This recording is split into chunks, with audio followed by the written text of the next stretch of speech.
자, 반갑습니다 형님들. 학원 만나 매니아 크로우즈 1타 강사 크로우즈의 인생을 갈아넣은 이척주입니다. 크로우즈의 세계관은 넓디 넓습니다.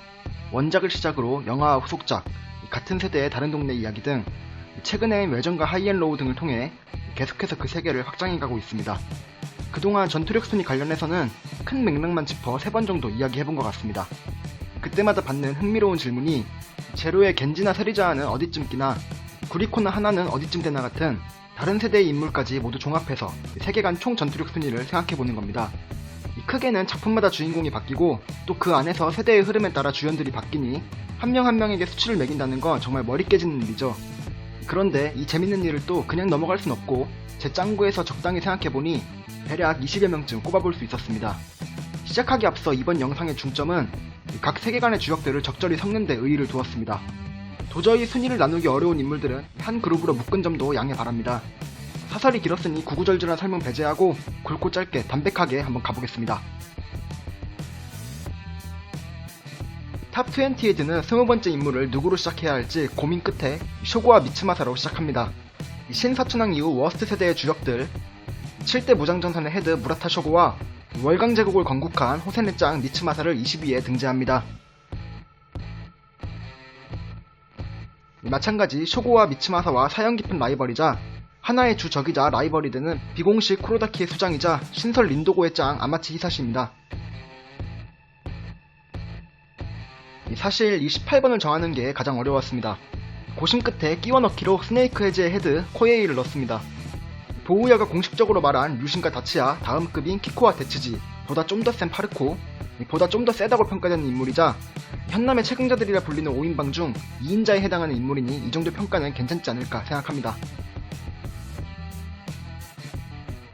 신사춘왕 중 각각 스즈란, 호센, 무장전선의 제튼, 킹조, 코세이입니다. 이들 중 누가 또 제일 강하냐 꼽는 건 답도 없을 뿐더러 머리 깨지는 일이니 동급으로 평가했습니다. 참고로 쿠로다키의 신스케는 같은 수준이지만 순수 전투력으론 이들보다 한 끗 차 낫다고 생각해 배제했습니다.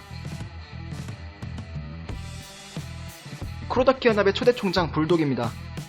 마찬가지로 사천왕 세대 중 순수 전투력으론 보우야, 류신, 다치아에 못 미친다고 봅니다. 바로 앞에 제튼, 킹조, 코세이가 완성형인 3학년 때 붙는다면 어떨지 모르겠지만 일단 1학년 시절의 킹조는 불독에게 패배한 전적이 있으니 16위에 올려봅니다. 제로 세대의 3대 천왕 중 호세나곤의 짱 나루미입니다. 바로 이어 설명하겠지만 제로의 전투력 순위는 겐지, 세리자, 나루미 순으로 평가되니까요. 빠르게 넘어가도록 하죠. 제로 1까지는 마지막 승부가 끝난 후에도 세리자가 겐지보다 높다는 평가가 지배적입니다. 후속작으로 알아보아도 뒤늦게 전화공 겐지보단 오랜 시간 군림해온 백소의 왕의 인지도가 더 높죠.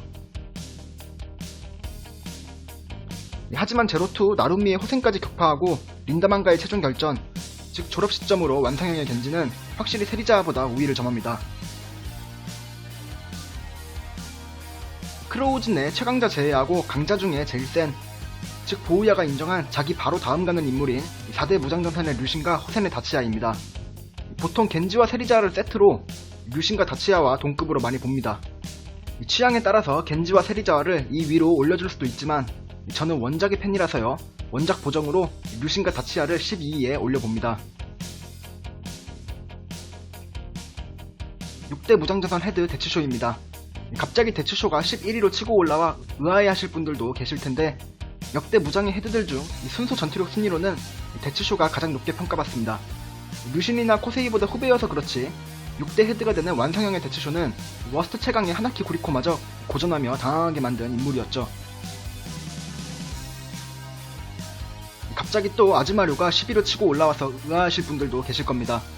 우선 크로우즈 세계관과 큐피를 적절히 섞으려는 목적과 그리고 큐피는 인물들의 성인기까지 다루기에 싸움의 클래스가 남다릅니다. 이미 애들 싸움은 아니고 연장 들고 목숨 걸고 하는 데스매치이기에 학창시절의 아즈마루는 코에이와 비견되지만 성인의 아즈마루는 아무도 쉽게 건들지 못하는 위험 그 자체입니다. 제가 히데토라 특집 영상에서도 다뤘듯이 어쩌면 진짜 큐피 세계관의 최강자입니다.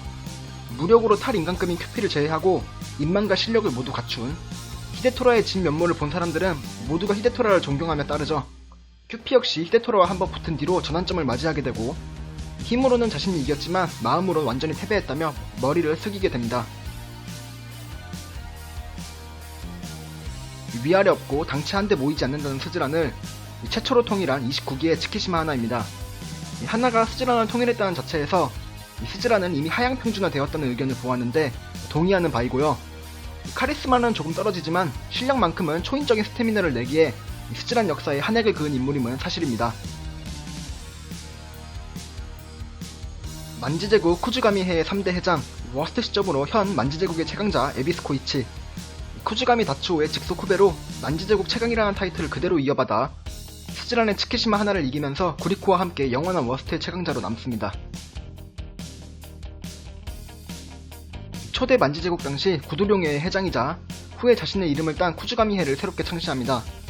홀로 토아우르시를 습격했을 때 신사천왕 3명을 어린애 다루듯이 제압하여 공포감마저 보여줍니다. 당시 스즈란 최강에 있던 보우야 하루미치에게 유일한 패배를 당하게 됩니다. 현남의 최강자로 큐피와 평행이론을 달리며 보우야와도 평행이론을 달리는 인물입니다. 원작에서부터 그 명성만 자자했지 외전에 잠깐 등장해 보여준 모습은 적었어도 남부의 보우야라는 토시건은 그의 강함을 증명합니다. 워스트의 최강자 하나키 구리코, 연재 후반 앞서 언급한 비스코라는 인물의 등장으로 워스트 최강이라는 토시거를 양분하긴 했지만 우리가 기억하는 활약은 모두 구리코의 것일 겁니다. 린다만과 보우야의 빈자리를 채우는 새로운 아웃사이더 전설이었죠. 겐지 세리자와 이후 스즈란의 정점에 서는 보우야, 등장부터 압도적인 전투력으로 스즈란을 넘어 일대를 평정, 하천한 구도를 형성하게 되는 시발점이 됩니다. 그 전부터 수많은 강자들을 상대해왔던 린다만이 인정한 유일한 남자, PAD의 최종 병기 에이스이자 한 마리의 황금빛 늑대와 같은 모습을 줄곧 보여주었습니다. 언터처블, 이놈은 스즈란이랑 관계없으니까 건드리지 마라. 린다만을 보고 겁에 질린 사람들이 모두 변명처럼 한 말이었죠. 역대 쟁쟁한 후보들의 도전을 모두 받았지만 결국 린다만 앞에선 무릎을 꿇고 말았습니다. 유일한 라이벌 보우야 하루미치와의 전적에서만 1생 1무를 거두며 무패 전설로 남게 됩니다. 크로우즈 세계관으로 선을 그었다면 린다만이 1등 먹었을 테지만 또 그 위에 있는 한 남자 이시다 고토리가 있습니다. 애초에 린다만이 작정하고 제패했으면이라는 전제로 시작된 이 이야기. 하지만 작가 공식 린다만보다 강한 건 큐피라 인정했고 이미 청소년기를 넘어 성인이 된 고토리는 때로 덤벼도 웬만한 연장을 가져와도 쓰러뜨리기 어렵습니다. 자, 이렇게 하여 제 나름대로 4개의 세계관을 종합하여 순위를 매겨보았습니다. 이 4작품이 평행세계도 아니고 같은 세계관을 공유하는 작품임이 맞는데 탑 20의 범주 안에 들어가는 인물 고르는 데에도 너무 힘들었고 그 순위를 정하는 데에도 정말 머리가 아팠습니다. 어느 작품 하나 소외되지 않고 골고루 인물들을 넣고 싶어 패를 잘 섞어보았는데 형님들 마음에 드실지 모르겠습니다. 제 짧은 생각으론 이렇다는 것이고요. 형님들 의견이나 보충할 점이 있다면 언제든 댓글에 남겨주십시오. 칭찬이든 충고든 달게 받겠습니다. 더 많은 사람들이 크로우즈 팬이 되어 함께 즐기고 소통하는 그날까지 재밌게 보셨다면 구독과 좋아요, 댓글 한 번씩 부탁드립니다. 오늘도 모두 감사합니다.